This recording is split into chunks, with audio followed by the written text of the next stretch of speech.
and then we will take a call with Timothy Gordon at 9:30. It's 9 o'clock right now. I can actually take some calls from you guys beforehand. I would love to do that.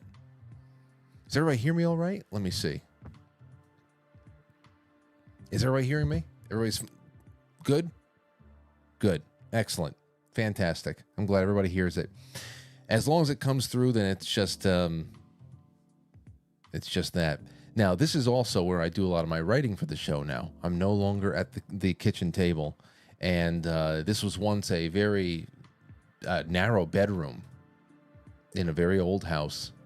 And this bedroom was at one point abandoned and turned into a giant walk-in closet. I said, you know what? We'll figure out everything. We'll figure out all the closet stuff. I need someplace to put a desk. And my desk fits perfectly. With room to spare, by the way. It looks a lot more narrow than it is. It's cozy in here.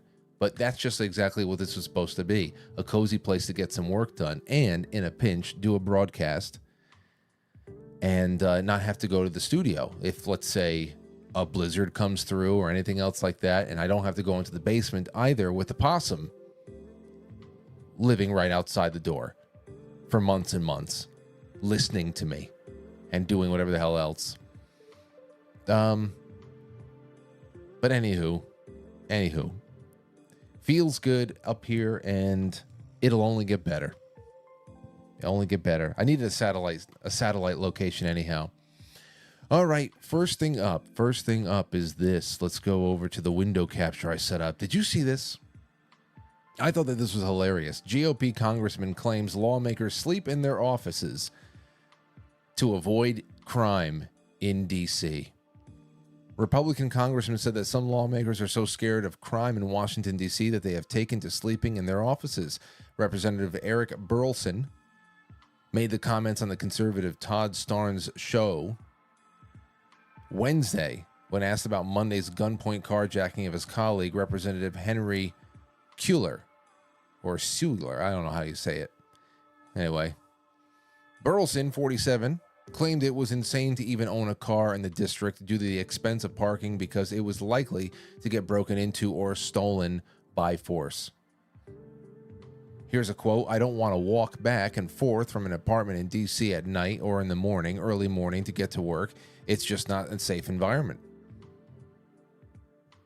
See, there you go. Now, the difference between both sides on this, wherever there are sides to be had, is that there's a side that admits that there is a serious problem, is willing to talk about it. They're still going to get carjacked. The other side is willing to get carjacked, beat up, robbed, and even killed, and deny why things are so bad until the moment they take their last breath. That's where we're going. That's where we are. And that's scary. That was all part of the whole NPC thing. The NPC mindset comes out very, very clearly in this. There is just zero self-awareness. Someone in the chat, I think it was Katie Sky, sent me a link to Scott Adams talking about this this particular thing. And, you know, I can go either way with Scott Adams, but he's made some good points lately. Take a listen to this one. This is at the 12-minute, 52-second mark. It's like 2.5 minutes long. A great point made on this particular article. Listen to this. Can't help how funny it looks. Let me give you another example. Hold on.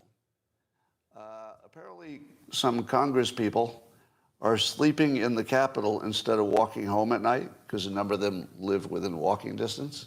Do you know why? Do you know why they sleep at the Capitol lots of times instead of walking home? It's too dangerous. It's too dangerous to walk a few blocks to their house. Too dangerous. Yep. Now, and one of them says it would be crazy to have a car, to even own a car in D.C., because it's definitely going to get broken into or stolen. These are the people who are running the country, who are afraid to go outdoors, because that's how well they're running the country.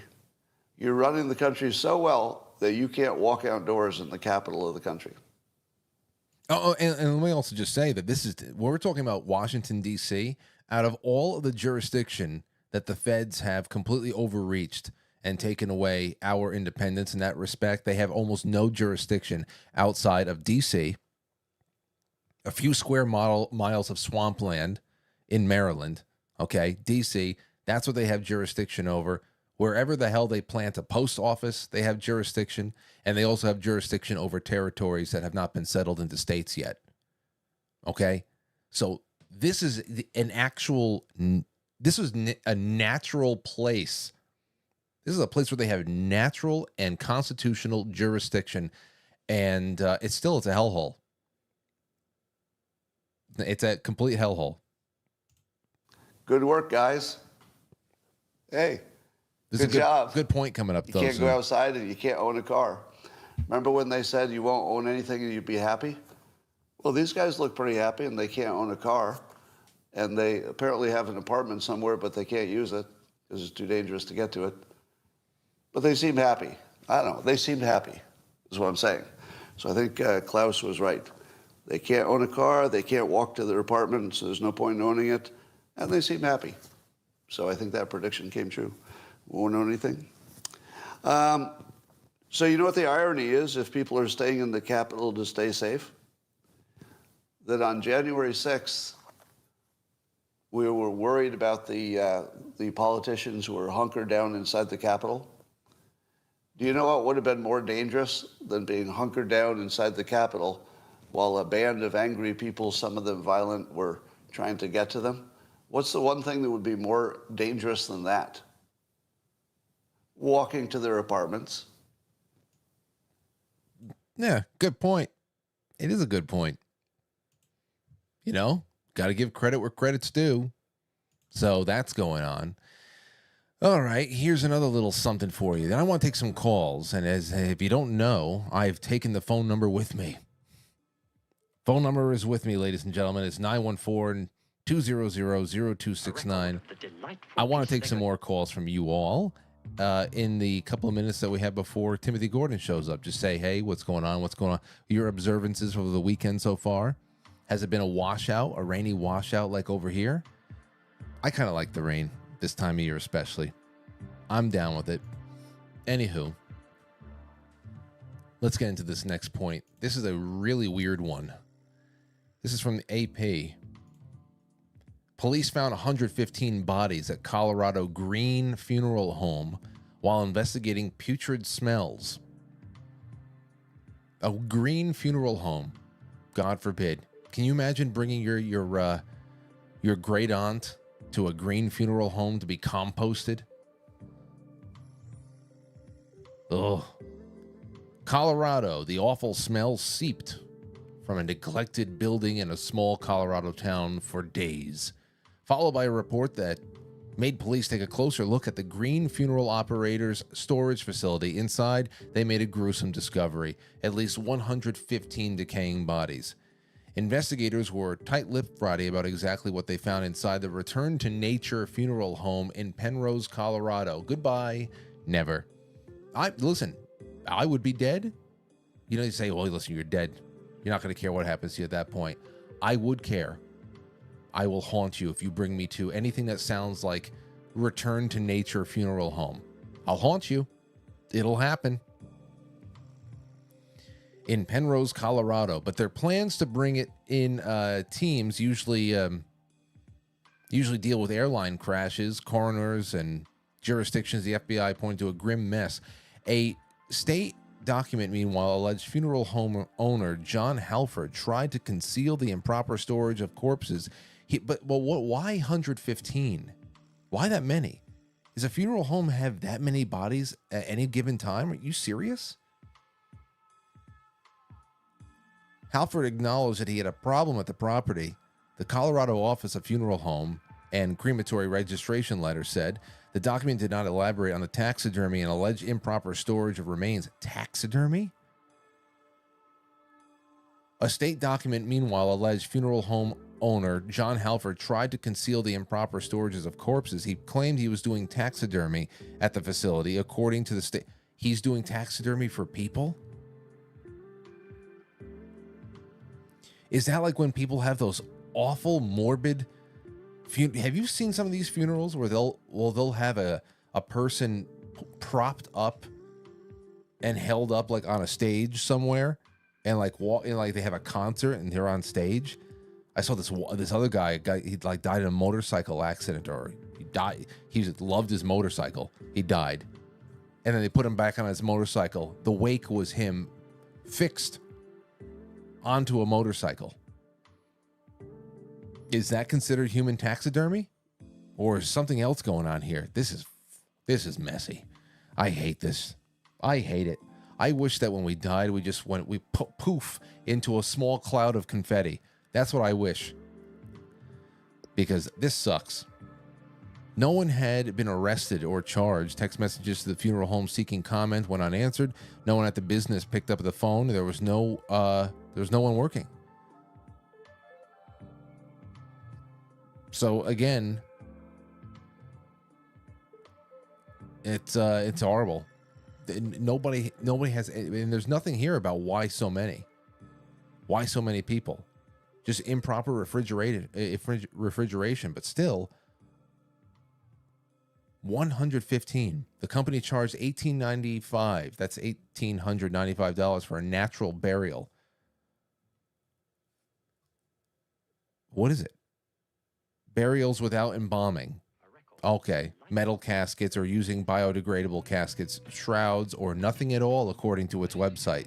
Okay, so, like our grandparents used to say, just throw me in the garbage. Just throw me in the garbage pail when I'm done. Yeah, give me $2,000. I'll bury your loved one in my backyard, and I won't even put them in a box. Oh, thank you. It's the way he would have wanted it.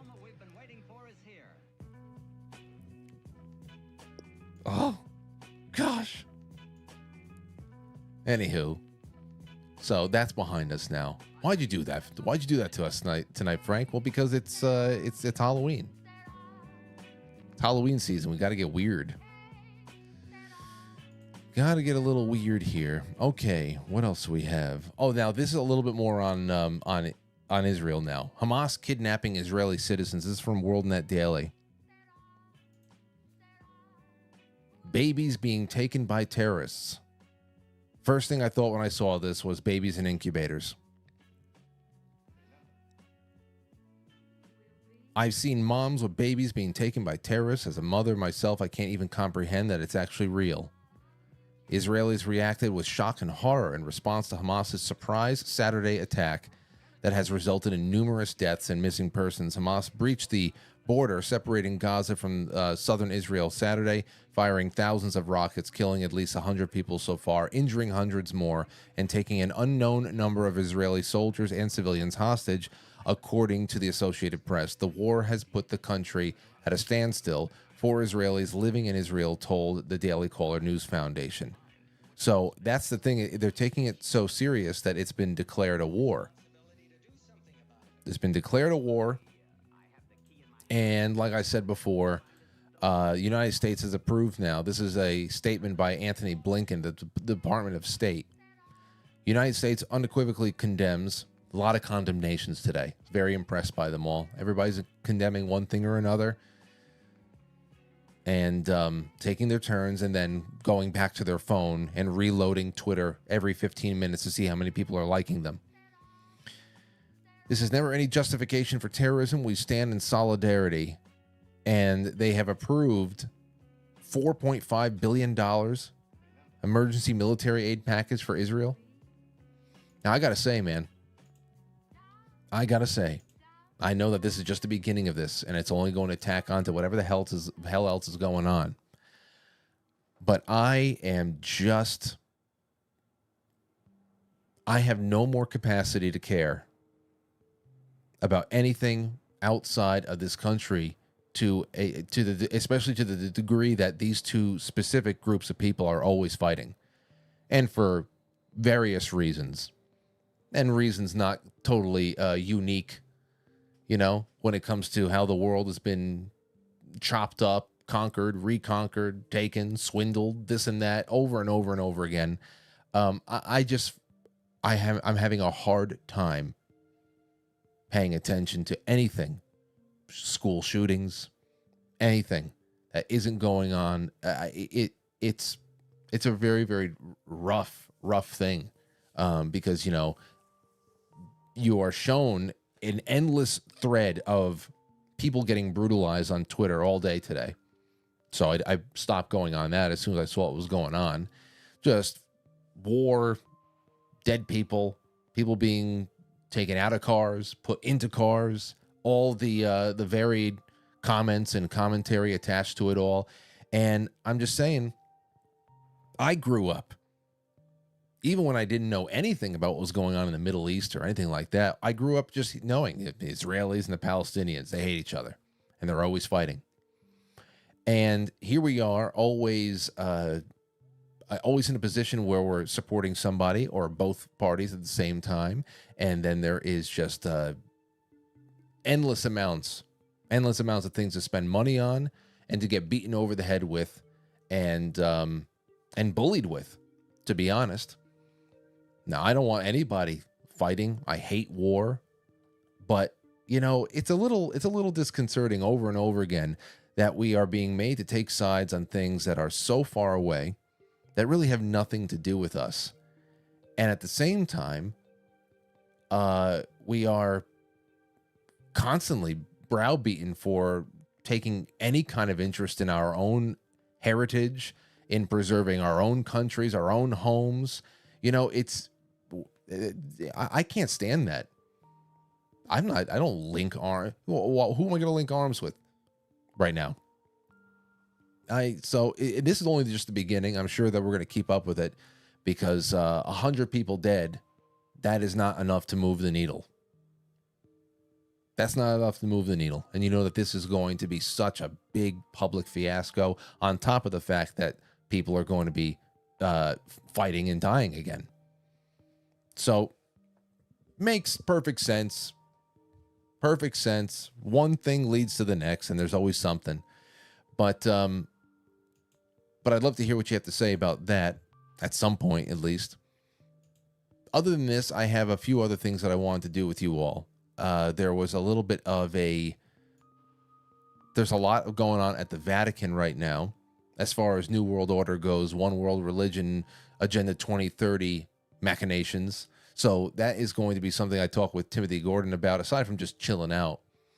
But yeah, you know what? In the meantime, it's 9:17. I got time for a couple of calls. 914-200-0269. Who's going to make history? Who's going to be the first one to hang out with me? Call in. The first one to call in during I would say an official, quite frankly, show. I don't want to call this a test stream. Obviously, there's going to be a lot of production notes I give myself over the course of the next couple of days of analyzing what went right and wrong over here, and a lot of the work I still have to do with the video encoder and things, but call it a soft opening. That's what I say. Soft opening, 914-200-0269. Would love to take your call. Let's go. First one up is 516. What's going on, 516? Frank. Yo, who's this? Oh, you're not going to believe it. It's Moses in Long Island. Moses, how the hell you doing, man? Hey, what's up, brother? How you been, my man? Oh, it's all I've been right where you left me, man. Nah, I never left. I just been crazy. I got 4 kids and I got a 5th on the way now. Well, that's what I'm saying. That's what I'm saying. I was just about to ask, how's the family? And now you're saying that a 5th is arriving. When? I can't even wink at her without getting her pregnant anymore, Frank. It's crazy. Man.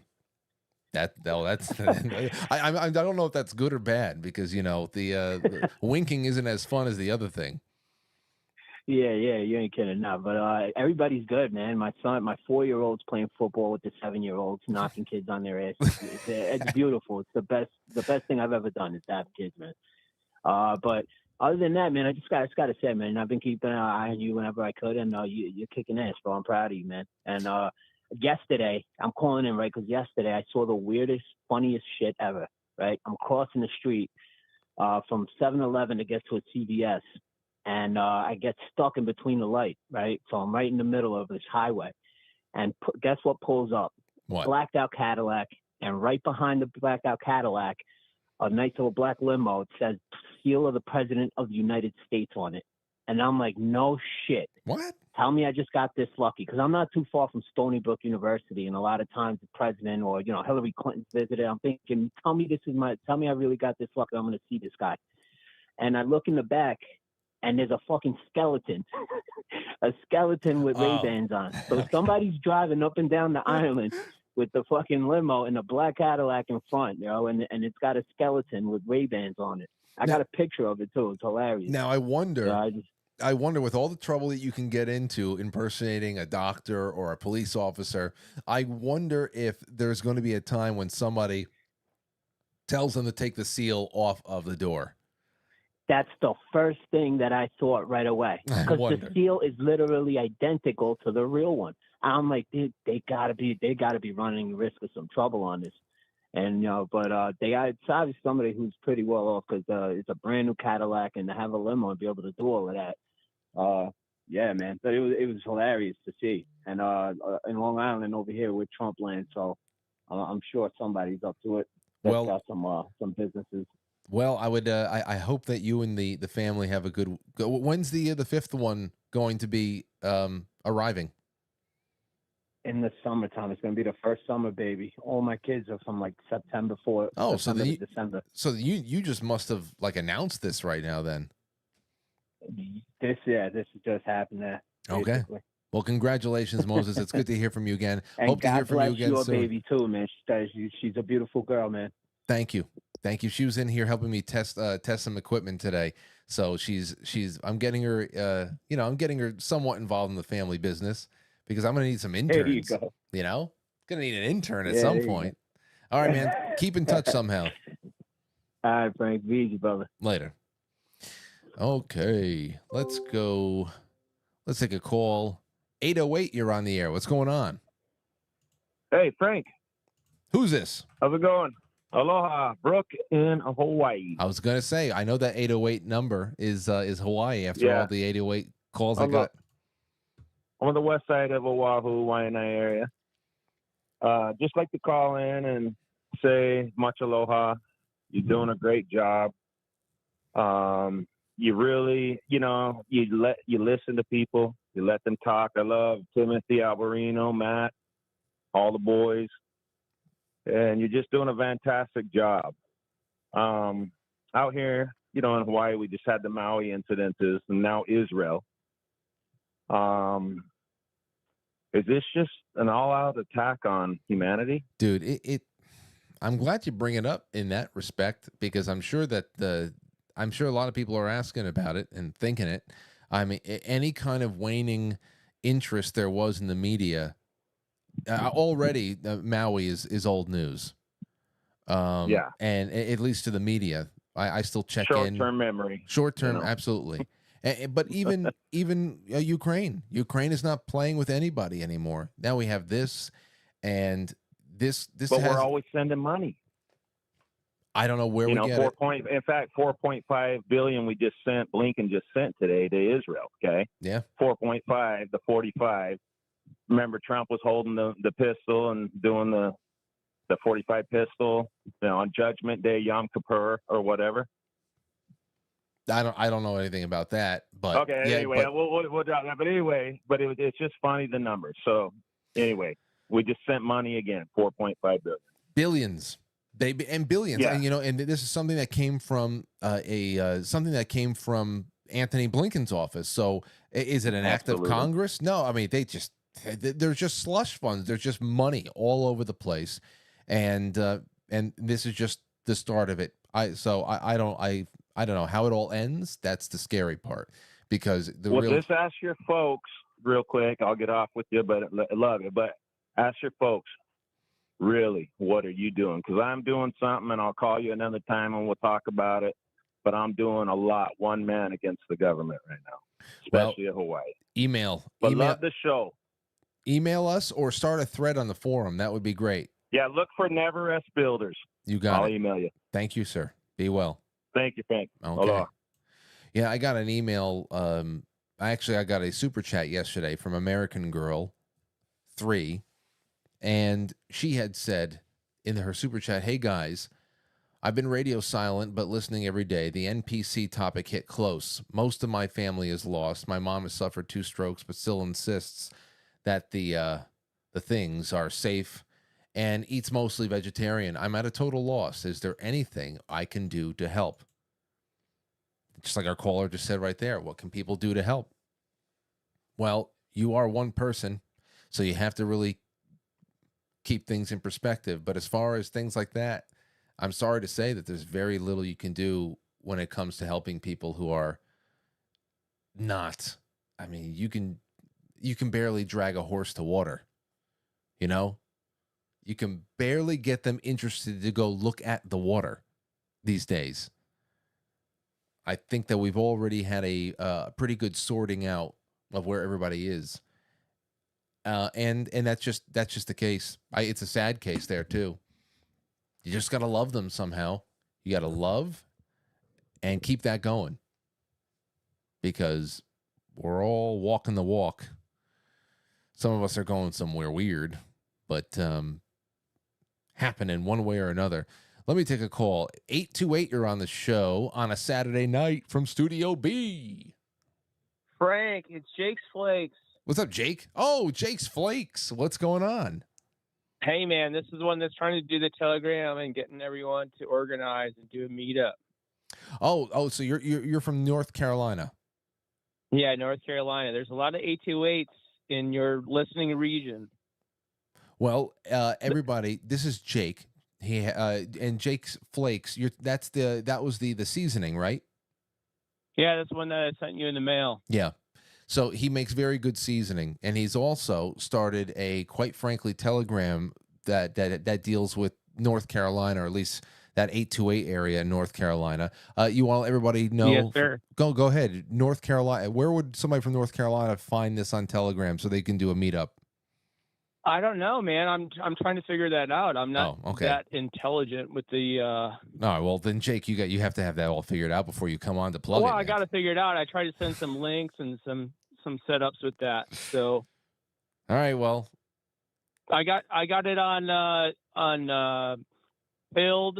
I'm trying to get a Franklin's and Franciscans of Western North Carolina on pill.net. Okay. Well, whenever you have that all set, what you should do is get into the Gilded and get the Gilded. Yeah, is that the best? Yeah. Well, that's where most people hang out all day. Telegram, there's really nothing to do. Anyway, Jake's Flakes, find him, 828. He'll be hanging out with you all in the Gilded sometime soon. All right. Now, let me get over to, where the hell's the participants here? Hold on. For some reason, there is an issue with the Zoom, and I want to get this link over to Timothy Gordon real quick. Boom, new link.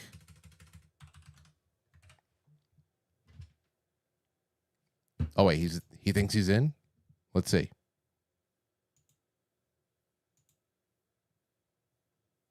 He's in a personal meeting room. Remember, everybody, there's just certain things that I'm getting worked out over here. One of them is this. At the main studio, Studio A, I have 3 big monitors in front of me. And when I do a Zoom call, because OBS is very bad with window capture and they can't capture an actual Zoom meeting window, I have to go screen capture. So I have to dedicate an entire monitor to just screen capturing a Zoom call, and that's how I'm able to actually get that into the way that the show works. I only have 2 monitors over here. So what I did yesterday, it shows up tomorrow, is I bought myself a little $89 14-inch screen that goes mini HDMI to HDMI. So I should be able to use the last HDMI port on this computer over here to get a little mini 13-inch screen that I can put just off to the side, and that's where I will be able to put all of my Zoom calls to free up these monitors again. See? $89. That's all. Does it work? I hope so. I really do. I just sent you a new link. email. So we'll see what happens there. On the other side of things, there is the Vatican.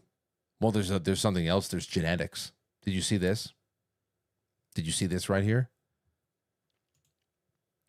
Genetics firm 23andMe says user data stolen in credential stuffing attack.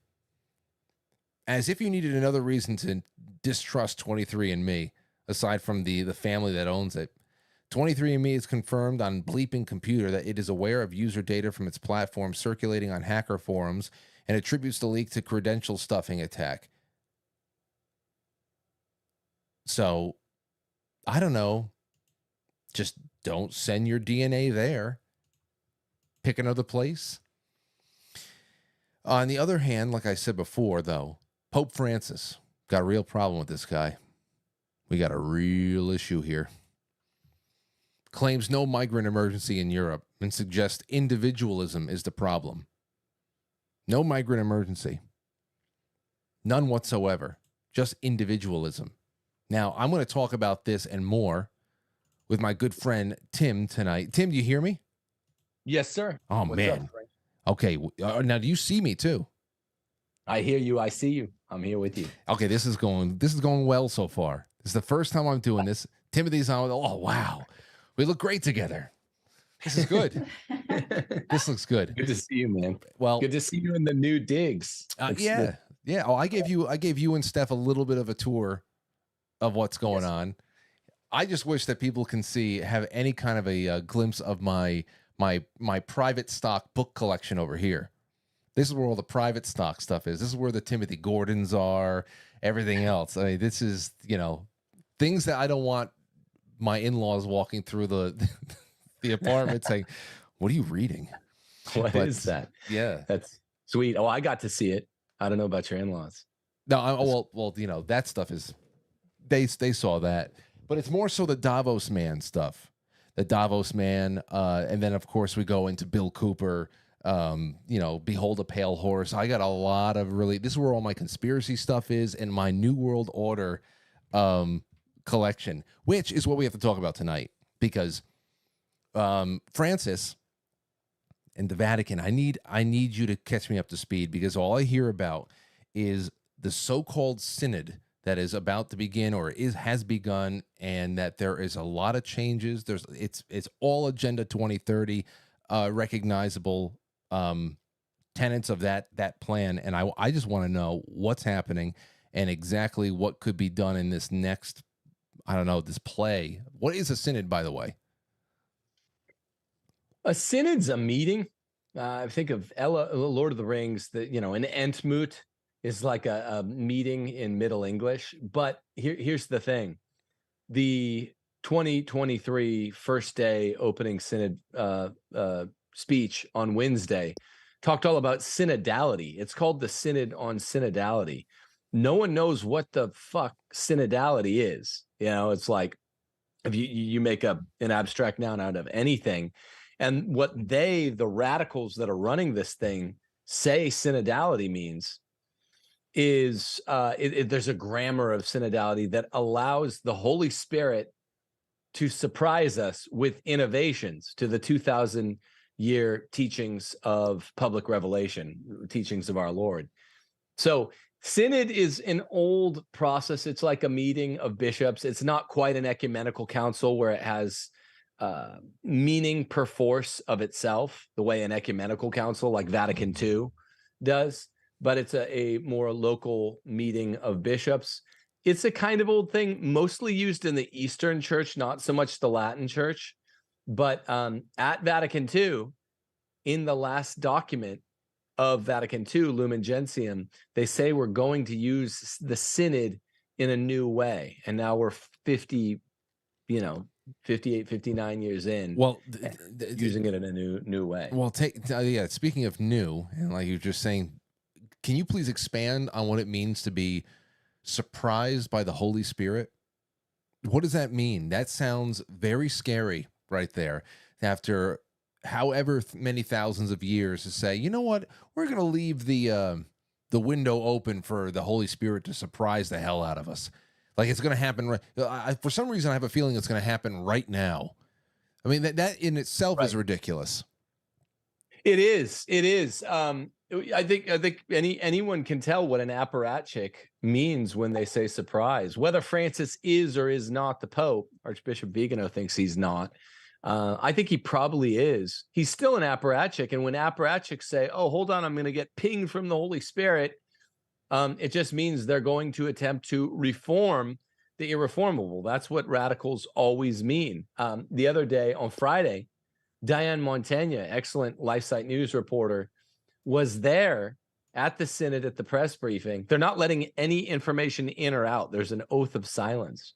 But she was there and she said, how do you know that all of these surprises, which are going to turn out to be reforming the irreformable teachings of the church that can't be changed, how do you know they're from the Holy Spirit? How do you know they're not from demons?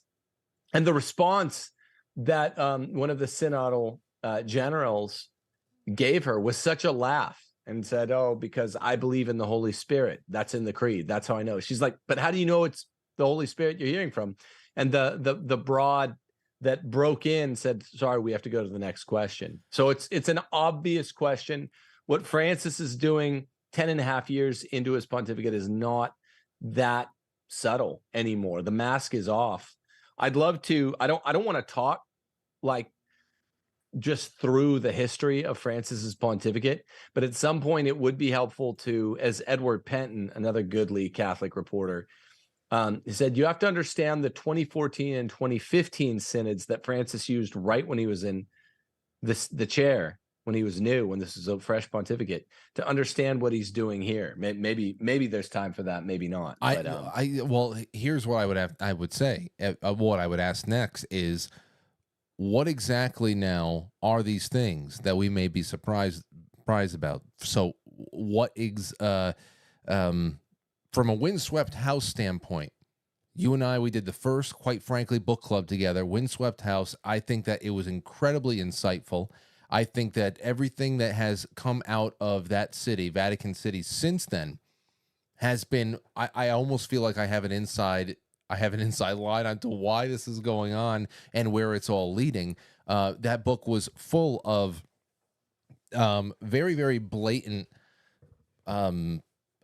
plots that are interwoven, these globalist geopolitical forces, banks, politicians, and then of course just outright devil worshippers that are all interwoven together. And they have seen churches, they've seen banks and governments and all that as centers of power that can be seized and then also melded into their plan and then put forth something new for the entire planet.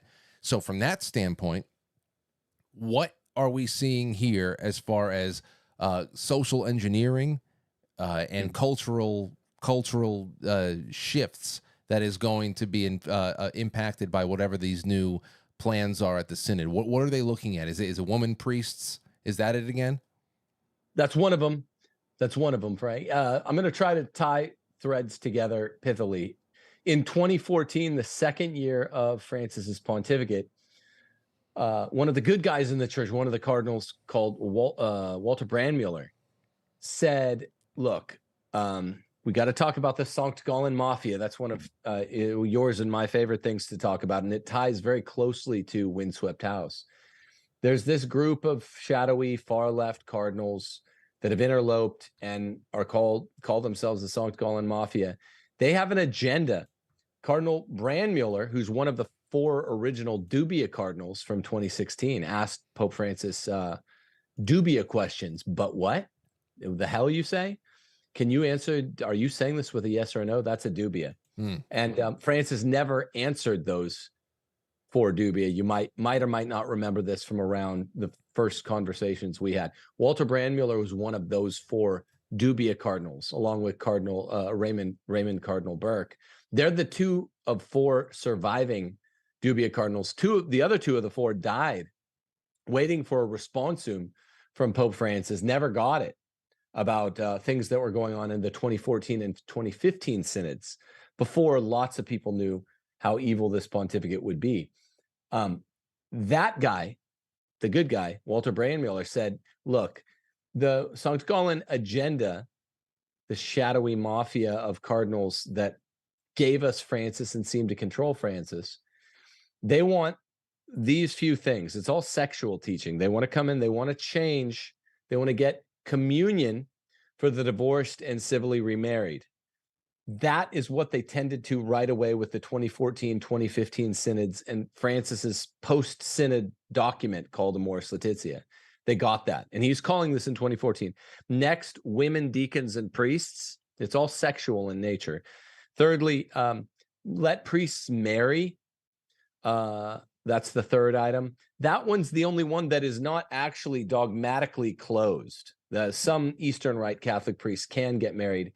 It's not a dogma that they can't. It's just a discipline. The first two, no divorce, and therefore you can't receive communion if you're remarried after a divorce. That's a hard and fast close. No, that's from Scripture. That's from all 20 centuries of teaching. Same thing. No women ordained. That's non-negotiable.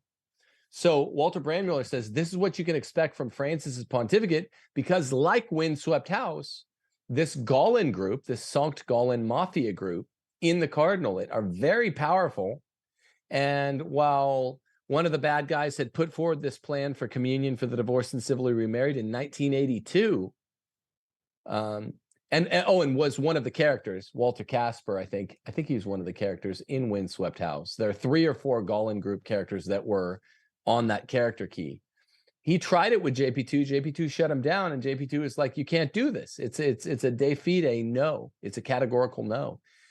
So how did Brandmüller call out what they're doing? Well, because he knew that the Francis pontificate is the Gallen group's agenda. It is their time to shine. So it's interesting because this shadowy group within the church is precisely that shadowy group within the cardinalate described in Windswept House. It's a generation later, because we're talking about guys that formed in the late 90s with the specific intent of avoiding a Ratzinger papacy following upon John Paul II's papacy. Ratzinger was his doctrinal chief, JP2's.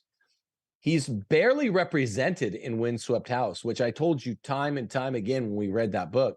The strangest damn thing about this is in the character key, Ratzinger appears like twice. And I don't even have his name memorized, his fictitious name memorized in that fake character to real character key that we were going on.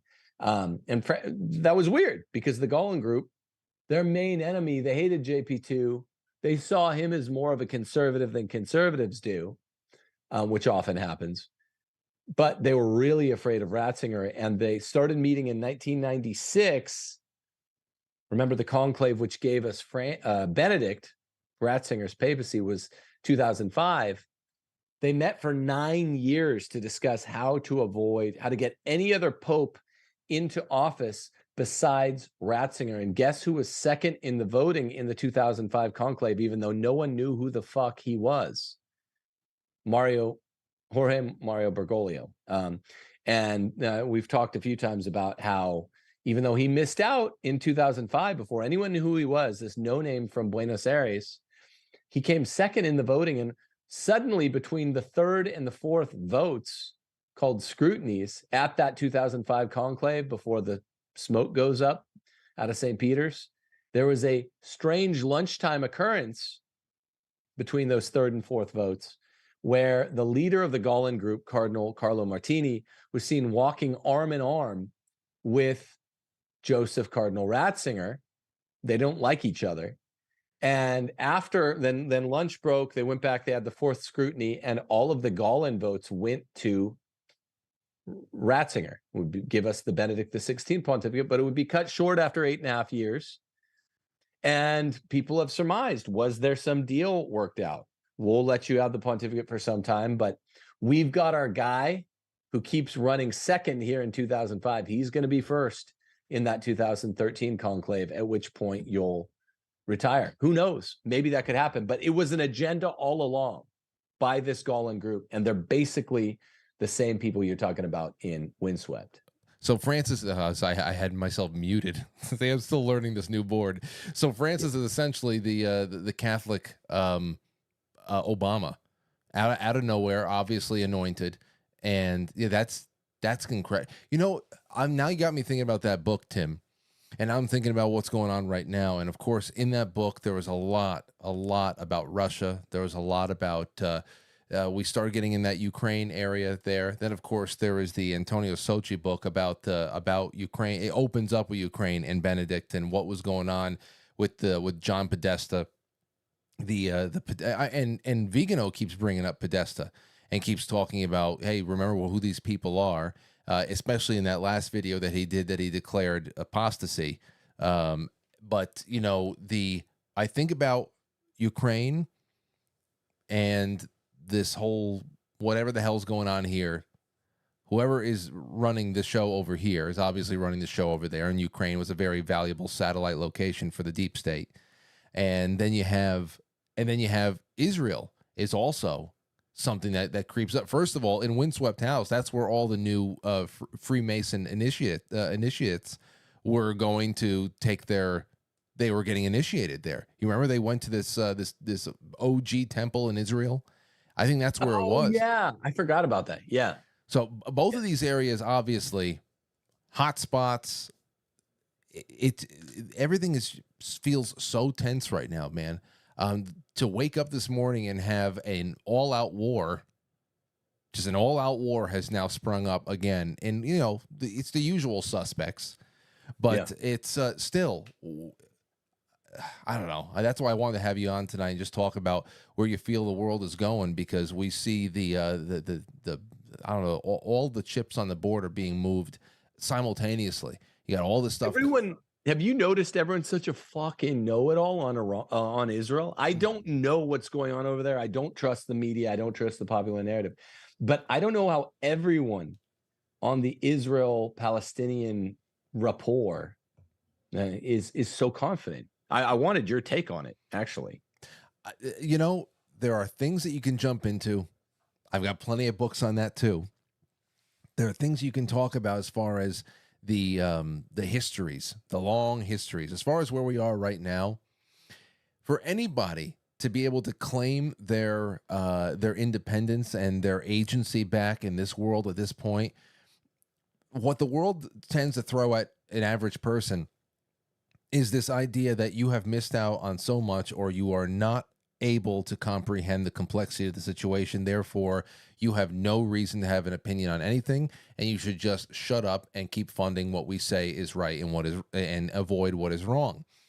And when it comes to things like Israel, Palestine, Ukraine, the EU in general, Iraq, Afghanistan at the time, what's going on in Cuba, what's going on China, Taiwan, it gets to a point where I'm sorry, I'm not being cold-hearted, and when I'm saying we don't have, even if we had the money and the time, it is not our business. We have made everything our business. Everybody is a bastard. Everybody has their skeletons. Some of them are more horrifying than others. But at the same time, this is our responsibility to constantly be jumping from one lily pad to the other, putting another foreign flag in our Twitter accounts, our bios every couple of months. Like I don't give a shit about the foreign flags anymore. I know that they represent human beings, and I know that there is war and strife and problems all over the world, but we've got that right here. We've got that right here, right now. It is serious shit, and I don't have the capacity anymore. Where this used to be like, oh, we got to do something. I don't. That does not live inside me anymore. It just doesn't. So, I don't know. Right? No, it's true. It's true. I don't know how much it ever did live inside of me. I'm by nature isolationist, but I'm much more. I look at it much more suspiciously now. What's going on? We woke up this morning and I'm like, what's happening? Here's the certitude. To bring it back, I wasn't trying to get you off topic. No, this is it. This is the topic tonight. The title of the show is "Hell is Empty and All the Devils Are Here," and it's just there's chaos everywhere, man. It takes every form. It does. It does. The certitude is I'm a lifelong conservative, right? Lifelong. So some of the obvious staple issues, no change. But like so many people, COVID was a giant wake up for me on, and I saw the game very early on with COVID. I remember the night I figured it out way before the lockdown in March of 2020. But it's like, oh, all this shit that we always heard about, elites really run the world. I thought that was like a leftist, socialist adjacent talking point. And I feel like everyone together on the right realized sometime in the year 2020, Anno Domini, that elites really do run the world. And then all this other stuff that was always in the background, lies that I bought, began to clarify, like, oh yeah, a world war. I know about subsidiarity, the teaching that local is good, small states are good, governing local is the only thing that's moral because it's a natural principle. The ref in position should be the only one to make the call. But I never realized how absurd the idea of a world war is. It has to be engineered by WEF types, by EU globalist types. It has to be, because no one gives an honest shit about something going on a global way. You can, as a Christian, abstractly say, I hope no one's getting killed, but I don't care.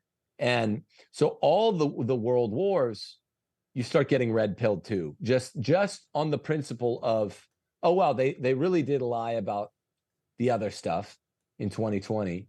And they're probably lying about world wars. They're probably lying about Middle Eastern skirmishes. You look into that a little bit and you get a little more red pilled.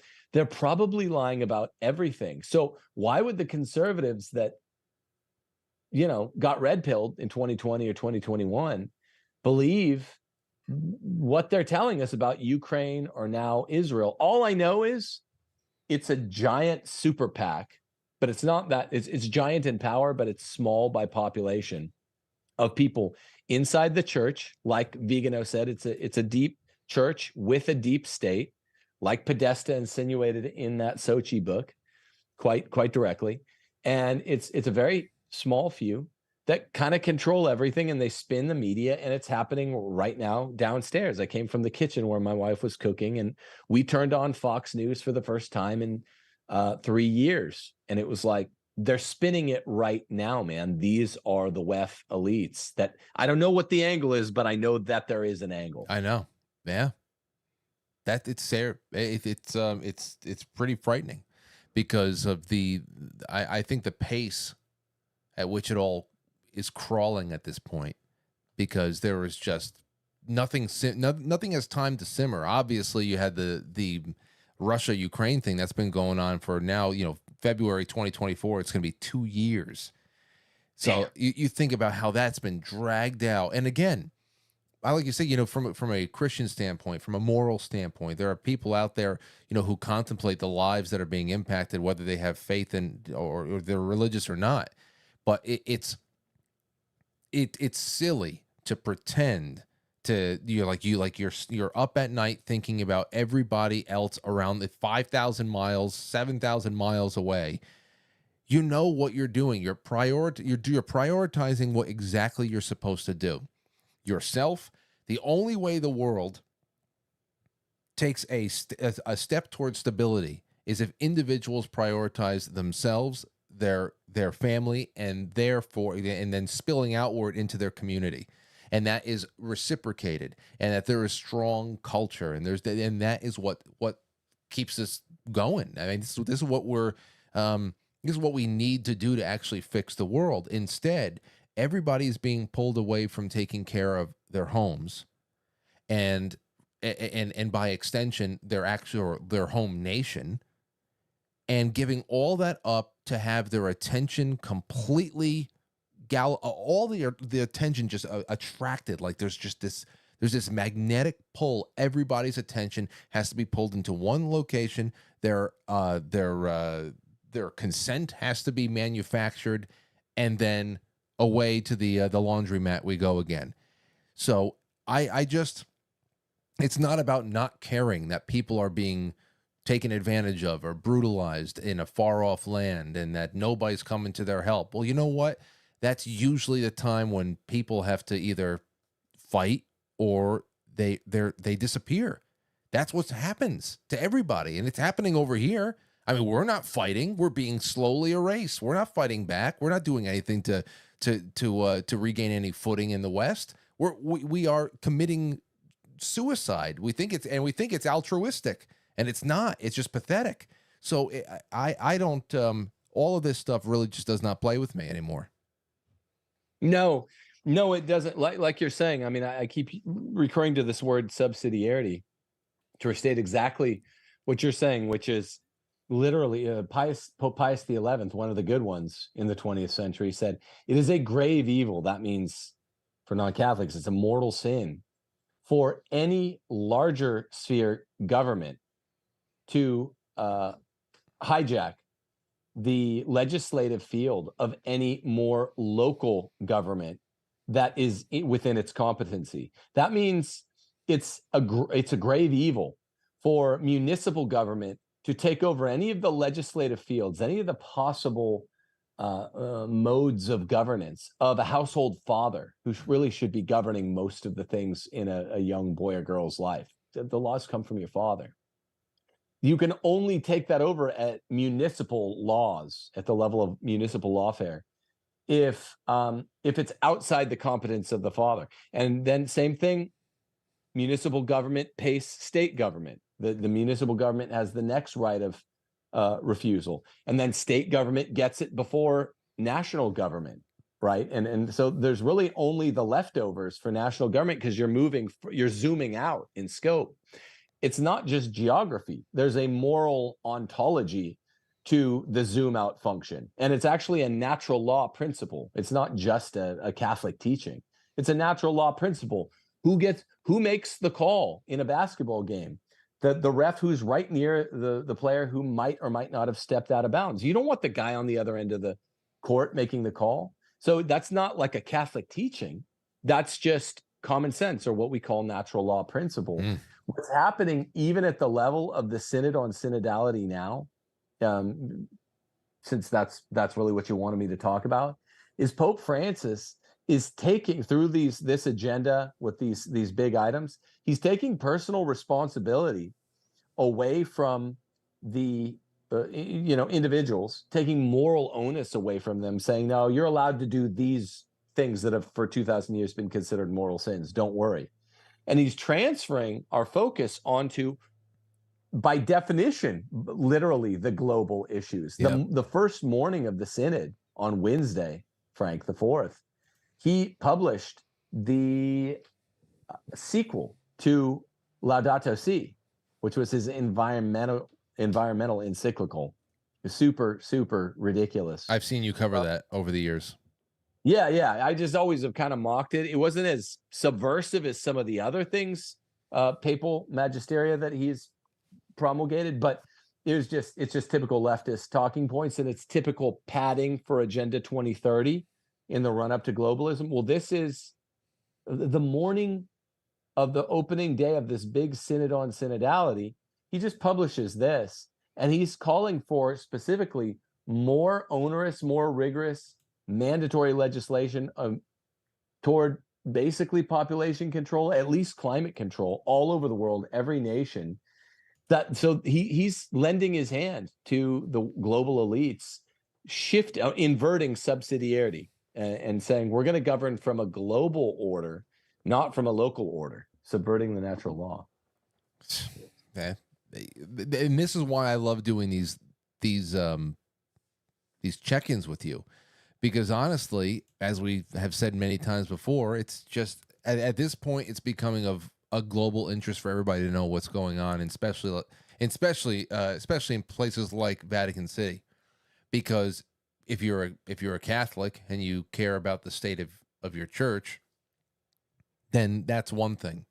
But if you are also just somebody who is seeing that the world is cracking, but it's also the pieces that flake apart are being rearranged on the table and turned into something else, and you want to know what the hell that thing is that is being made Frankenstein together, then you have got to understand what is going on in places like Vatican City, like London, like Washington, D.C. You got to put them all together. And then, of course, all their NGO subsidiaries and every think tank and every institution over the years that has tried to put this stuff together, cobbled it together. You know, you're talking about isolationism before. Isolation, the whole idea of isolationism is actually something that is not true about America. You know, that's something that we've been given as we were isolationists. No, we were neutral on matters of war. You know, we try not to get in. We were, merchants and friendly neighbors with all.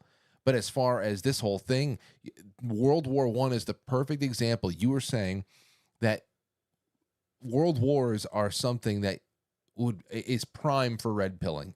Because what the hell goes into the coordination of getting an entire planet or a portion of a planet, a really big portion of a planet involved in the same conflict on multiple continents? That is a lot of coordination. And you know what? World War I is one of those things. I mean, there's a confluence of issues that came together and really created the conditions for that war. But one of the biggest ones were all of these overlapping treaties. It was globalism. Globalism was the real thing that brought that war, made that war possible, because once one treaty was triggered, once one alliance was triggered, everybody in the world was triggered into it. So that was not a war of isolationism. That was the first war of globalism. Yeah, I mean, think about, remember studying it as a kid? I mean, I was always a good student. Like, Archduke Ferdinand was assassinated and it started World War I. I remember as an 8th grader being like, and, people get assassinated every day. That sucks. It sucks for them. I'm to some extent sincerely sorry, but how does this represent the interests of all the world to be involved in a war? By definition, it's a zero sum. Not everyone's interest can be improved. So then you think about, it's weird. I woke up thinking about this yesterday morning, World War I specifically. It's odd because it's actually not a bunch of separate agents like manufactured consent. It's not like, it's half a world's worth of manufactured consent. It really is probably a dozen or at most 24 parties that got together and were like, we're going to have World War I. And I don't think it might be as different as people suppose about World War II. Well, and is also a product of the time too. And when I say that, I mean technologically, to be able to coordinate this kind of a thing, industrially to coordinate this kind of a thing. World War I was the first really mechanized war. You start seeing that coming on in. There's the first appearance of planes that were being used, tanks to a degree, but you still had cavalry charges. It was a very odd war in that respect, where you had one leg in the old world and one leg in the new. And as Smedley Butler would talk about in War is a Racket, that is an incredible read. It'll take you one sitting, one afternoon, and he pointed that all out there too. You want to talk about the special interest, the very few people that can put together a war of that magnitude, especially if they have the right contacts. And because once you get the ball rolling, then there are other levels of people who never want the war to end just because of how much money they're making boots and making one thing or another. It's a tremendous industry, and it has never stopped growing. So that's definitely part of it, because outside of just robbing the world of its young men and robbing the world of its money, you also have the ability to wield that industry into manipulating the world into a new kind of order that you are really at the top of the pecking order forever. So it's very influential as far as building and societal engineering goes, and it's also the greatest swindle mankind has ever seen. Because up until this point, because the latest World War brought to you by COVID, That was a true world war. Geographically speaking, World War I, World War II did not have the entire planet embattled. It was just such a large scale war that we can call it a world conflict. COVID got they probably had COVID protocols in Antarctica, I have to imagine. Like every continent was pulled into this, and it was far more damaging because it was a psychological war, first and foremost. So it continues to evolve for them.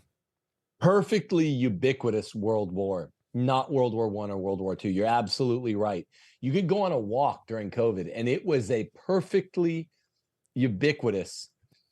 It wasn't all manufactured consent because there were dissenters, 40% of people, not even just conservatives. But you'd go for a walk, and if you heard someone had an open window or an open door, one of your neighbors, they have the news on, and it's just all the world was talking about the same thing. Think of the tremendous bandwidth that's required by that you couldn't have been done in 1917 or 1941 with World Wars I and II. And this does lead naturally. It beggars a kind of, I think I see light at the end of the tunnel, right? It might be a black pill, but I think I see the big picture. Malachi Martin, the author of Windswept House, I'll always talk to Art Bell about a quickening. And there's a kind of Hegelian moment in this as well, where the phenomenology of Geist, the phenomenology of human spirit, as it culminates with a kind of recycling of all of the world philosophies that have ever gone before, a crowning of world technology, there is a real crisis of belief. I think one of the great white pills of becoming an adult is you see, oh, wow, like really, everything's spiritual. I was a guy in my teens and 20s and I didn't believe anything. But the great white pill of adulthood for me, black pills are things like you see how crummy other adults are. They're just middle school kids with middle school politics, except they drive cars and have suits. It's true. That's one of the black pill. But white pill, it's like, wow, I didn't believe in God in my late teens or my early 20s. But then you see how childish it is, how puerile to deny that everything's about economics. That's what turns the world. It's not. It's all spiritual, and it's all thought along the terms of real, absolute moral good versus evil. I think the striking thing is in all this is that there's a quickening and there's a kind of deadline on the world. It can't go on forever. Right. I think about it in terms of Christian doctrine and even what's happening with the Synod, with the Francis Pontificate, which is now 10 and a half years old. He's really waging assault on doctrine as much as he can. He knows that the church has this rigorous way of defending doctrine. If he declares some dogma false, ex cathedra, then he'll be declared an anti-pope right away. So that's why he can't do it, even though he's maybe the leading leftist in the world now. He has to use all these subtle tricks of weaponized ambiguity. But think about it this way. The life of the world can't go on much longer. I believe this is a Christian because our Lord said that that would never leave us. The gates of hell will not prevail against the world. And that also has epistemic implications. It means the doctrine will never change in the true religion. But kind of like the US Constitution, which was never supposed to change aside from the rigorous amendment process, you can really only hope for a secular constitution like the US Constitution to be unmolested for a century, maybe two. Mm-hmm. As a constitutional lawyer, scholar, I think it really started getting changed 125 years in rigorously. Well, a sacred constitution, like the scripture and tradition, that is the bimillennial Christian tradition, true teachings, which can't change, they have a little bit more staying power. But how much longer than 2,000 years could they really remain unmolested? And it was really in the middle 1800s, starting in Germany, where all this stuff starts, that they're like, we're going to do an attack on Christian doctrine change the unchangeable. We're going to have to do it slowly, but it can't stand much longer than 2 millennia. That's what I'm saying. Do we have another millennium? I don't think so. And this is where me and you were joking earlier about Ray and Winston's conversation that turns biblical fast. Anytime you want to get adult and get serious and quit fooling around, no more child's play, it gets biblical fast. And it's like the end of the world is nigh. Wait, now I gotta now I have to get it. Ray and Winston talk religion. Let's do this. Hold on a second. I pulled it up, yeah, but I right there, that always gets me because yeah, gets me in the jellies. Yeah, it really does.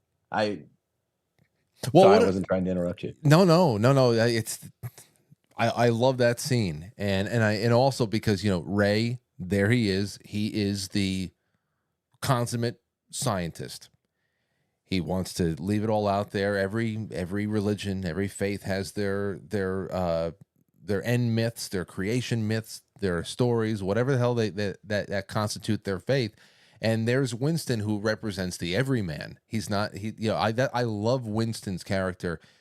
Probably the most after all these years, just because he shows up looking for a job. Hey, you know what? I can get my hands dirty, but he's not the science guy.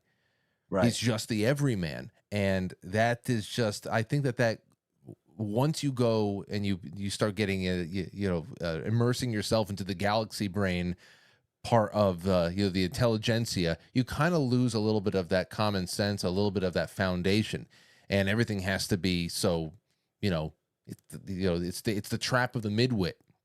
Right. You have to overthink things, and suddenly you are, what is his name? Neil Disgrace Tyson, who's on one podcast or another, seriously talking about how we need to start changing the way that we have competitive sports in schools because, girls and boys and blah, blah, blah. He's actually trying to solve a ridiculous problem of gender. Like, there is no problem. I mean, midwit gives themselves a problem to solve, and that is how you create cultural inertia. There's just you just die. It's just cultural death, and that's exactly what's going on here. And the everyman knows it. The everyman knows it. But everybody who's like drawn into that NPC kind of worldview, they're the only ones who think that there's work to be done. There's no fucking work to be done. What work has to be done? We are unraveling right now. You got to find yourself a nice, soft place to land. Let me ask you about the tribulation. What about this? I every once in a while I'll see threads that pop up and say, tribulation soon, 7 years, but first there's going to be a warning. What is like the main accepted prophetic edge on the tribulation? Well, so there's that a lot of that's got mixed up with Protestant eschatology. I know that you have a very wide audience, a wider ranging audience demographically than I do, but yeah, you get into the rapture and all that stuff that only a subsection of certain kinds of evangelical Protestants believe.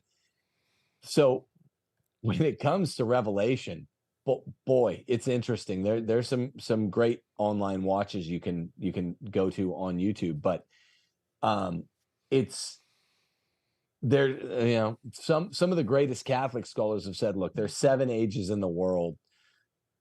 Those ones tend to agree we're in the 5th. Now, we don't know how quick it can be because the tribulation is either taken to be very short or very long.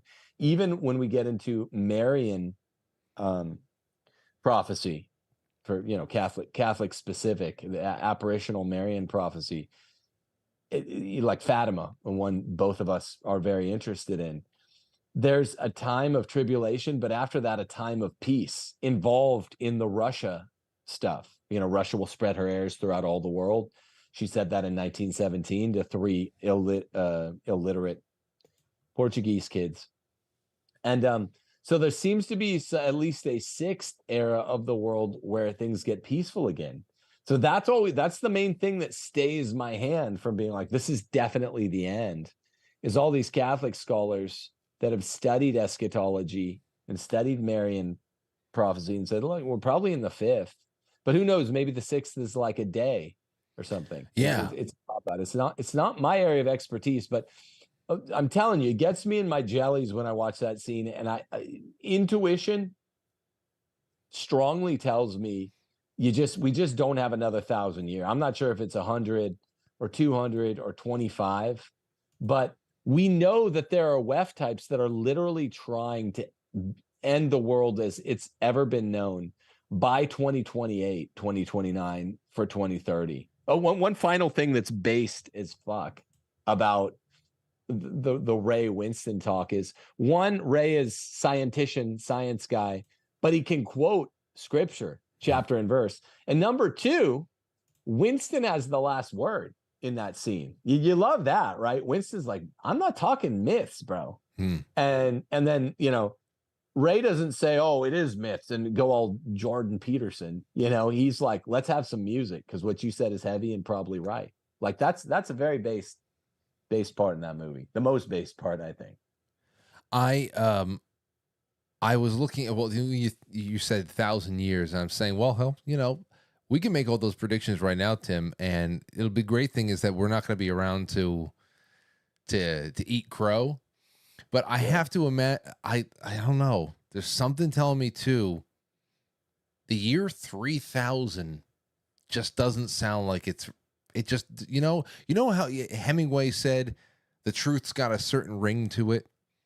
Yeah. I'm sure somebody would think that the year 2023 sounds like it's just comical. That's just insanely future. I just don't know. Yeah, I don't. Is it possible to ever reach the year 5000? I don't think so. At least I don't think that it's going to be the situation where by the year 3000 it's going to be there's going to be a year 0 again. That's what I'm really thinking. If you think about everything that is being attempted right now by absolute mongrels, by the way, especially when you compare them to great thinkers of the past. But the people who have the most resources that are just ready to pounce and do something to the world, they are really mongrel type thinkers, and they're animals, but they've got resources and they're psychos. So they're willing to do shit. I really do believe if you see what they're trying to do, everything is a reset. They're trying to reset the way that humans interact, the way the humans have babies, the crazy lab adventures that they're doing with splicing people together and duplicate, or I should say artificial human embryos that came from 3 or 4 different people's donated genetics. There's so many things that are going on right now that constitute a reset on top of the most obvious, which is geopolitical and also economic. That's obvious. There's been several economic resets, and of course we've seen that happen over here in the US with the coming and going of central banks and civil wars and everything else. But that constitutes hey, they want to actually get to year 0. They already don't like using BC AD because it's all centered around Jesus Christ being year 0. So that is they're going to come after it. They're going to have some other kind of.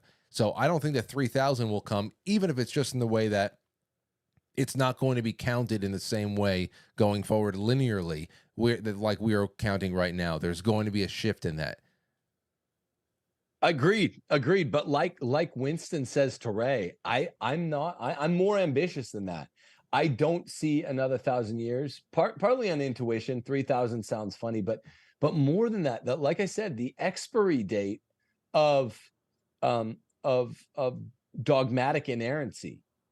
Grace builds upon nature. Well, all Christians believe, not just Catholics. I'm not trying to make this just for all your Christian listeners. We have a promise. The gates of hell won't prevail against the unchanging teachings of the truth. Well, for most of those years, the 2 millennia of the Christian tradition, there wasn't a direct frontal assault on like the doctrines themselves. There was misunderstanding of the Trinity, with the Nicene Council and Ephesus and Chalcedon. The first 1,000 years was just straightening out the doctrine from legitimate authentic, sincere errors in understanding of guys that get called heretics that were literally just trying to understand the most difficult proposition in the history of man, which is not a man-made one. It's the idea of a trinity, consubstantiality, three persons, one substance. How the heck do you understand that? So those were legitimate errors that were being dealt with by the ecumenical councils for the first 1,000 years of the church. The next 500 years were scholastic philosophy and scholastic theology really taking hold and giving a muscular kind of gloss on the basics of fundamental theology. It's only in the last 500 years since, Martin Luther et al., that things got kind of zany, and it was something like a direct assault on Christian teaching, but really only the last 150. And it's still, it always starts in Tübingen, Germany, where there's like, okay, we want to reverse Christian doctrine for the sake of vitiating Christianity, that a kind of revolutionary mindset's taken hold. So it's beautiful that there's been 2 millennia of doctrine that hasn't changed in our church. But now that they're going at it really, really directly, it's like the velociraptors have found the part of the fence that's not electrified. Even though it's guaranteed for Christians by the Holy Spirit, it's vouchsafed, spoken for. Grace builds upon nature. So yes, I believe until the Parousia, it will remain unaltered. But that tells me the Parousia is coming sooner rather than later. I don't think we have another 2,000 years. I really, that's a mathematical, more than intuitive, that's a mathematical model we just don't have another 2,000 years in us. I don't think another 1,000. Maybe it's after you and I are long gone, Frank. But I don't think it's much more than, I don't know if it's 20 years or 50 years or 100, but they're going after doctrine really directly, as the cubist, linear, orthogonal thinking midwits like Ray Kurzweil are trying to make humans out of robots and shit. Like that's all happening at once. And it's that Malachi Martin quickening. It tells me this world's days are numbered. They always have been, but the number's getting smaller. Well, it's going to take a fraction of that first 1,000. You say, I don't know if it's going to be the last 2,000, 1,000. It's only going to take a fraction of the first 1,000 years to get us off the planet, Tim. So, I mean, we're born, the 80s? So by 2065, 2070, we're going to start blinking out. Yeah, man. It sucks. Anyway, dude, I am so happy you joined me tonight. This is a very, very cozy environment over here. I can't wait to keep tinkering with it, but we got to do more late night streams just to, pick apart one topic or another.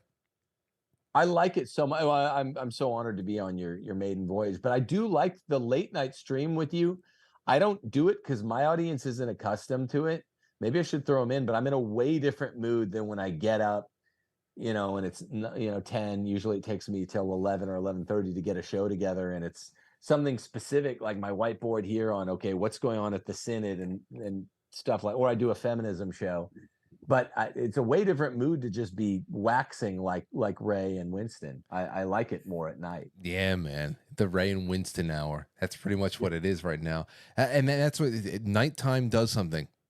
It's just the night brain is something totally different. And it makes even the most mundane of conversations just a little bit more chill and cozy, especially now in October. And we had a conversation about the month of October. So we have to take advantage of it. And I think that this had a sufficient amount of spookiness to it, but let everybody know what you got coming up next. If you got a live stream you're doing or a specific video that's coming out, go right ahead. Yeah, thanks. I mean, we're always plugging the Case for Patriarchy and Ask Your Husband, my book and my wife's book. And we've been really happy that those books, which were published almost 3 years ago, finally got some traction through some of my friends over there at Daily Wire, really mainstreamed the attack on feminism. That's been like a white pill in 2023. Everyone's talking about it's not 100% of the truth, the red pill stuff. They got about 70% of the truth, but 2023 is the year that the Case for Patriarchy got mainstreamed. And I've largely Michael Knowles to thank. So if I'm doing a feminism show or something. I go on with Pearl every once in a while, Pearly Things. Then I'll do that. But a lot of my streams in the next 2 weeks will be updates on this synod, on synodality, because, you know, I got to, you know, I'm a Catholic with a Catholic audience. But I'd love to keep coming on with you every once in a while on Saturdays, Frank, because Aragorn says to Eowyn in Lord of the Rings, he says, you know, night changes many thoughts. Oh, yes. True. I'm in a totally different frame of mind now than yesterday morning when I well, yeah, we'll do it because I do a lot of I do try to get in one main Saturday night show a month, but now that I have this situation at home, I want to just do a lot more stuff, dropping in sometimes unannounced, doing a special topic. Not, it doesn't even have to be a stream that even eclipses an hour. You know, I just want to do things. I want to do a total request live, almost like a music night one night. Have people call in, say a little something, request a stupid song to somebody, and do that for 45 minutes. That'll be fun. I'm thinking about all types of things that I want to do. But yeah, keep your ears open. Now that you just brought that up with the feminism, keep your ears open on October 19th. I've got Rachel Wilson coming on the show, and she is really great at breaking down the history of all the waves of feminism that pretty much the suffrage movement, how feminism has always been the militant wing of witchcraft, and it's really going to be a great one. I heard her do a spot with Jay Dyer on his show not too long ago, and I said, "Oh, I've got to get her on." So she's great. Yeah, she's been a great friend to me and Steph. Oh, so you know her? Oh, we're friends with her. Yeah, she's the one that hooked us up with Pearly Things. Her husband's great, Andrew. You should have him on too with the Crucible podcast. I mean, they're just a great couple, and they're doing for Eastern Orthodox Christians what Steph and I are doing for Catholics. Just total all-out war against the feminists, man. They're a great couple. I love them, and we're friends with them. Oh, that's well. This is great. So I love having mutual friends with people. It just relaxes the whole damn thing. But yeah, then I'll hopefully that night it's not too much to have you and or Steph call in for 5 minutes when I have the phone lines open to get some ideas from people and some feedback. Maybe you guys jump in during that after segment. We'd love to. As a matter of fact, you asked me for upcoming stuff, so we'll call in that night. The day before October the 18th, I'm doing a debate on Sola Scriptura against a Protestant on Trent Horn's channel, and then 4 days after that, on October the 23rd, me and Rachel's husband are going on Pearly Things, and it's like remember in like middle school where it was like me and this other good basketball player versus the 5 shrimpy kids. Mm-hmm. Me and Andrew Wilson debating a bunch of feminists on Pearly Things' channel. He got to pick any one lifeline, and he picked me, which I was honored to have. So that's cool. We're great allies with the Wilsons. They're extremely cool. I'll write it down and call in. Yeah, October 19th. It's just the week after next. Yeah, because and then after that we're just head first into the holidays. I just love it.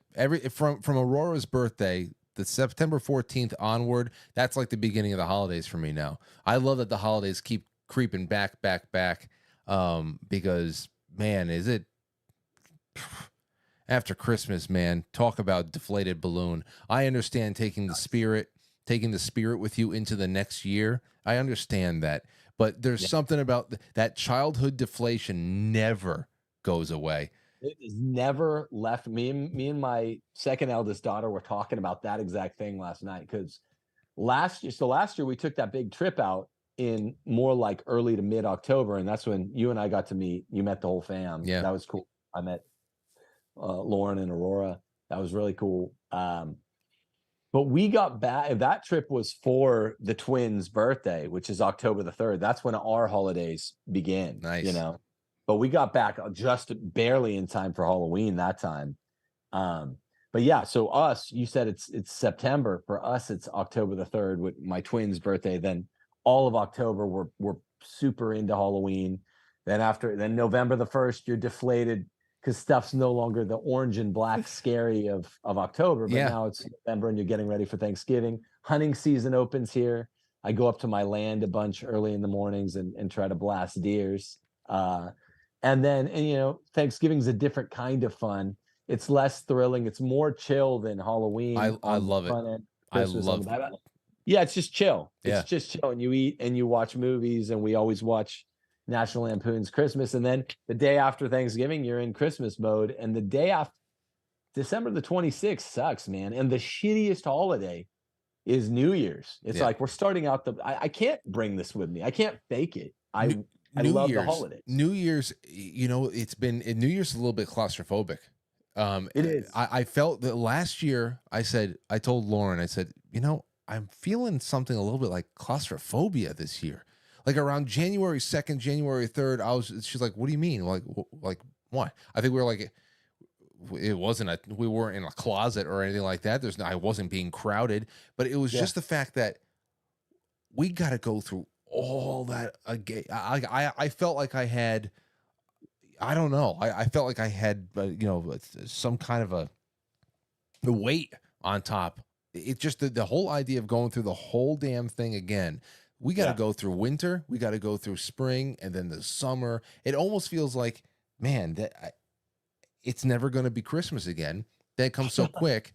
And then and then all of a sudden it's 20 Christmases later. So time is a bastard. It really is. Time's the son of a bitch. Well, literally you have, I'm not trying to go on long, but it's a great observation to say you feel claustrophobic on the 1st or the 2nd. I only like pro sports. I never cared about college football. January the 1st is there. You're literally claustrophobic because you have less space. You have the tree, which suddenly isn't looking so cheery. Now it's just a dead plant in your home. You know you're gonna have to deal with that. You have all the toys, which are cool. That's the cheery part after Christmas, is everyone's got the new toys, but everything's feeling kind of messy. You're kind of just like, the paradigm's going to change. I just want to pull the Band-Aid off and get all the decorations down now, because now they're just depressing me. I loved them before. And now I have to deal with now I have to look at my taxes from last year. Now I have the winter sucks. Now winter before Christmas is cheery. It's a cheery cold. After January the 1st, it's just depressing. After January 1st, it's at that point you're just like, okay, well, you don't have this anymore because you're living down the deep south. But I say, all right, well, maybe we'll get some snow, you know, a really bad snowstorm for 2 days. That could be like a mini holiday that's just given to you that you can't plan for, as long as the lights stay on, that is. Right. But, you know, because I love taking a snow day. I would love to, you know, but that's all you're thinking about. You got nothing. Because here's the other thing, Tim. Nothing. Yeah. It kicks off the political calendar. There is a parallel political calendar that runs alongside of what is the traditional old world calendar that was full of national identity, you know, a healthy sense of pride and origin. And then, of course, the wonderful religious holidays that were observed all over the place, and almost unanimously, from Easter to, of course, the fourth quarter where you have Thanksgiving and Christmas.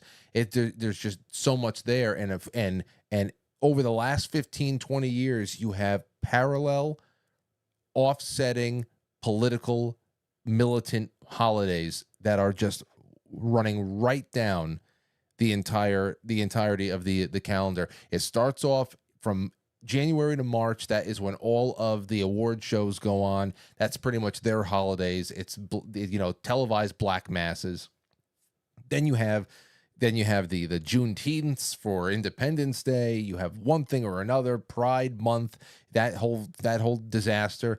And then during the fourth quarter, they always try to tell us, oh, Thanksgiving is a horrible holiday. Well, they try to take the wind out of our sails. It doesn't work. But I think that's part of the rigmarole now, is having to go through, you know, just being bothered. That I hate being bothered. But anyway, you've been a great sport, man. Thanks for being on tonight. Oh, thanks for having me. Yeah, you're just always saying what's on my mind or my what I'm feeling, man. You intone it really well. That's why people love, quite frankly, dude. That's why I like being your friend. It's cool. This was just totally unexpected, but really enjoyed it as always. Well, thank you for taking the invitation. It was I threw it your way yesterday, I think, and I said, "This good. All right, we're good on this." Well, have a good week. I'll talk to you afterwards. You too, brother. Peace. All right, there you go. There goes Timothy Gordon. TimothyJGordon.com. Pretty good. Pretty good night. I'm feeling all right. Feeling all right. Speaking of, it's Columbus Day. Very, very naughty holiday. Very naughty. I love it. Still love it. Thank you, Christopher Columbus. We'll be doing that on Monday with Alaric the Barbarian. I'm going to take one or two more calls. 914-200-0269. Give me a buzz. Tell me what's on your mind. 914-200-0269. How did you like tonight, and how's it all going for you? And I hope you have a good day tomorrow. And if you are a sponsor of the show, I will see you on the Sunday stream. Be doing that at some point late in the morning. Going to spend a good amount of time cleaning out the basement tomorrow too. So there's that. I'm so excited. So excited. All right. What do I have here? What do I have? Here's a little bit. Okay. Just a little bit left over from the last week. So we were talking about the psychic. We were talking about Kim Russo on Thursday night. She was on with me. On Friday, I woke up and I had this in my inbox waiting for me from a man named John who watches the show often, and he's gotten in touch with me with a lot of his different paranormal experiences, and some of them are just quite disturbing. So I'm always on the lookout for him. He says, "Hello, Frank. Good show again tonight. Growing up psychic, that is. And when she was talking about the love angle, it reminded me of what God had spoken to me on one of the many things he explained to me was the concept of cosmic love. I will try to compress this with as few words as possible. Almost everyone in this reality and those spirits that reside within the universe all understand the concept of love is that the state of being is the highest form. That's it. Love being the highest form of being. This is correct to a point. I was shown a yardstick. Now, John he's a lifelong abductee and had a lot of different experiences that kind of had him bouncing between both worlds. I always like listening to what he's got to say. He said, God explained that within this universe, all realities and realms are contained on this ruler. Most think that our entire purpose of every spirit is to climb the yardstick to complete love. There will be a time when one reaches that goal and will realize that it's not the ending point. The true path is to embrace the entirety of the yardstick from the evil to the highest love. By absorbing the entire yardstick within yourself, you find yourself rising out of the paradigm and into what is complete truth of God. You absorb all of it, become more more than what that is within that yardstick. God then told me and showed me what is beyond the bubble of love. There's a race of beings that have learned to move beyond the yardstick, and by encompassing all and moving past it, they become a neutral as a state of being. This race is the layer just under God. They are ones that help shape, create, etc., the will of God. Their size so huge that they dwarf planets. In their presence, you're uncontrollable. You shake uncontrollably. You fall under their pressure. Every fiber of your being feels like it's being ripped from you. Can you imagine that? Can you imagine that, just having a dream like that?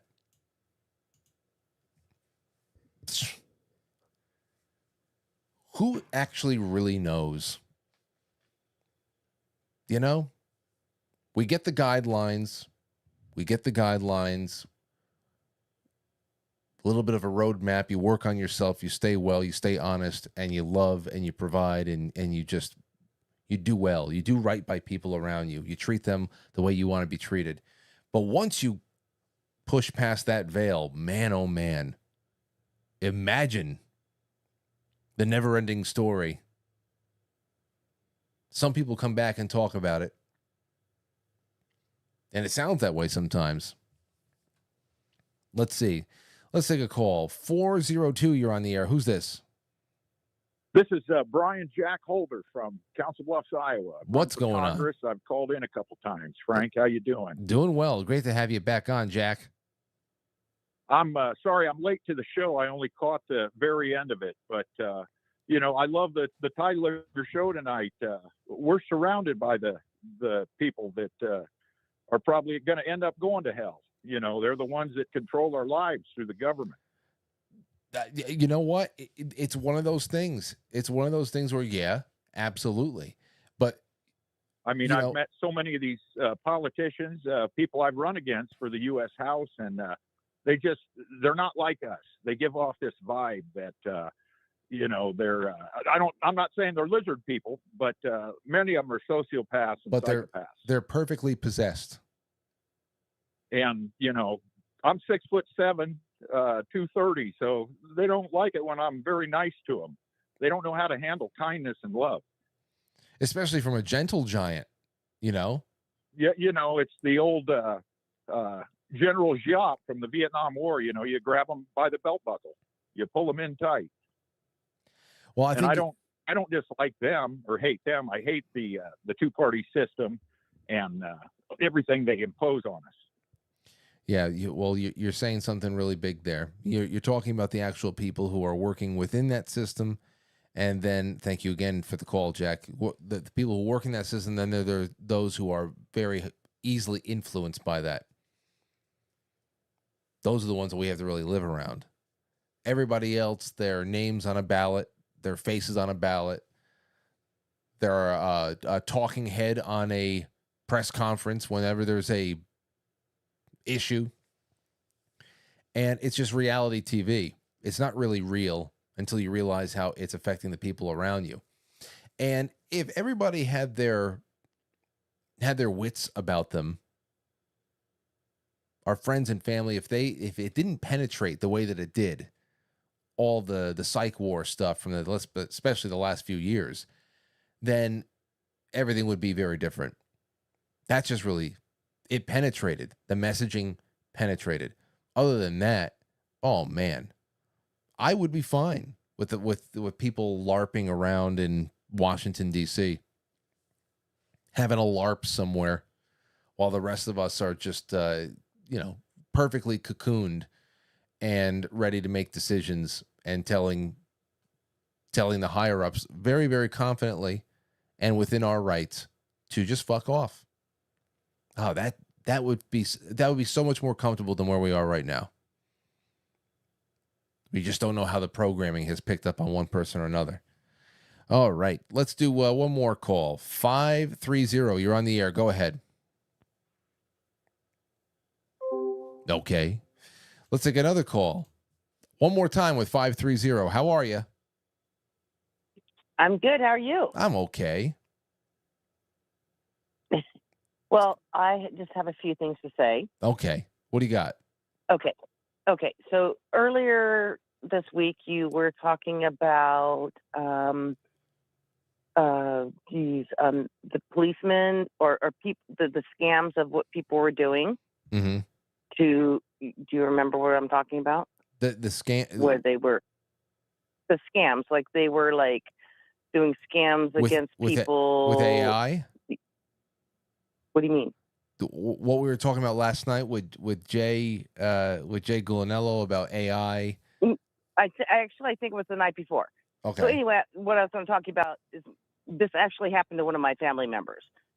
When they got literally scammed, because I have two boys that are in the police department and all their information is out there for the ether for all of them to see. And somebody called them and said that, oh, you've been locked up in they've been picked up by a Mexican jail and put in a Mexican jail. And if you want them out, you got to pay this money. And she actually paid the money and got scammed $5,000. Oh, okay. Yeah. That's what we were talking about that last night. That was last night. I watch it every night, so I don't remember what night it was. so I apologize. Yeah, no, So this has been going on for a long time, even before the technology was able to clone a person's voice and actually make it sound like it's a hostage what's interesting situation. about that is that this was done before even the voice cloning came in. So now you're looking at it as like, oh my God, all they got to do is call up a police department, and they got videos out there because they got to release all that stuff, and they have to put it out in the ether. And because all their information is out there in the ether, oh my goodness, now think of all the police officers, sheriff's officers, whatever they are, around the whole entire country that can be scammed by, because this happened in my own family. Yeah, and these are just everyday crooks. Thank you for the call so much. Yeah, thank you for the call. These are just everyday crooks. Those are small little payoffs. $1,000 here, very, very odd sums of money. It's quickly siphoned off through cryptocurrency now, and that's just very small things. A lot was getting done with the just mailing. My grandmother was taken by a scam like that. Small things. We started realizing that she was sending out $25 checks, a $25 check here, $25 check there, and it's just all the Nigerian print stuff, and that was all mail. That's snail mail, you know? And you just go to vulnerable groups, especially older people. You have a couple of thousand, 80-year-old women sending $25 checks every once in a while to make sure that a $50,000 account can be opened up, and then they can share that $50,000 with their friend or with their family, thinking they're doing something good for their family. It's really, again, very Requiem for a Dream. It tears your heart out. Tears your heart out to see somebody you love get taken for a ride like that. Oh my God, that was painful to have to tell my grandma this is not real.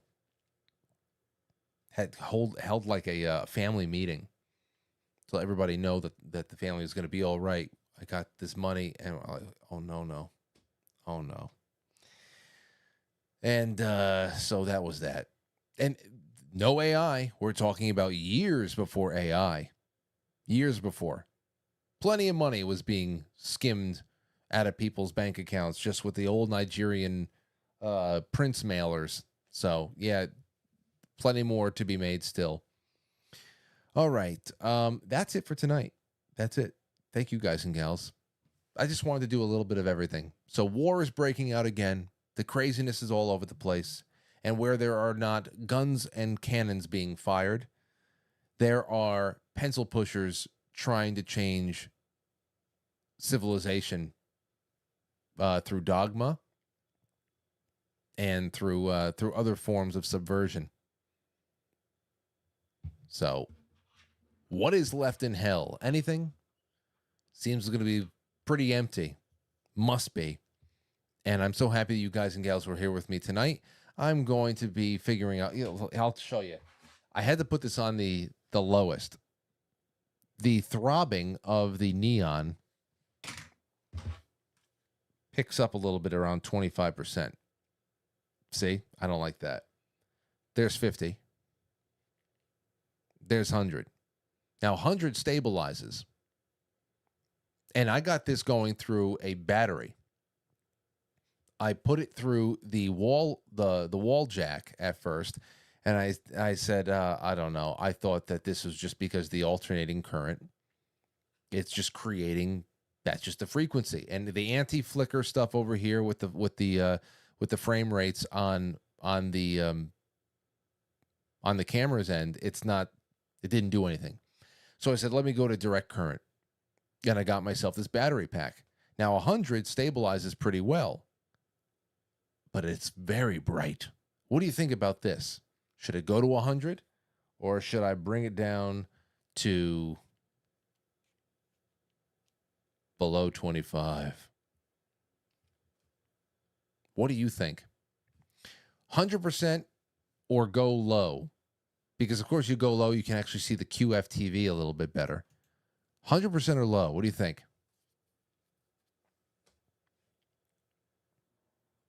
100% good. Others can give seizures. Well, I mean, it's going to be worked out one way or another. I'm going to figure this out. I just didn't want to delay the 100%. Some people say 100%. Quite frankly, turn it off. Absolutely fucking lootly not. $250 I spent on this. Send me $500. I'll turn it off. Turn it off. There's the 100. People, oh, now they're saying put it on half. No, half is when we have a little bit too much flickering, but it looks good. I think it looks better than the 100. I would put it on 50%. So I'm gonna have to figure this out. Anyway, the worst thing to do is ask a chat room for their opinions sometimes. But I just wanted to keep talking. So that's it for me. Thank you guys so much. I'll see you on Monday. Unless you're a sponsor, then I'll see you tomorrow for the private Sunday stream. Good night.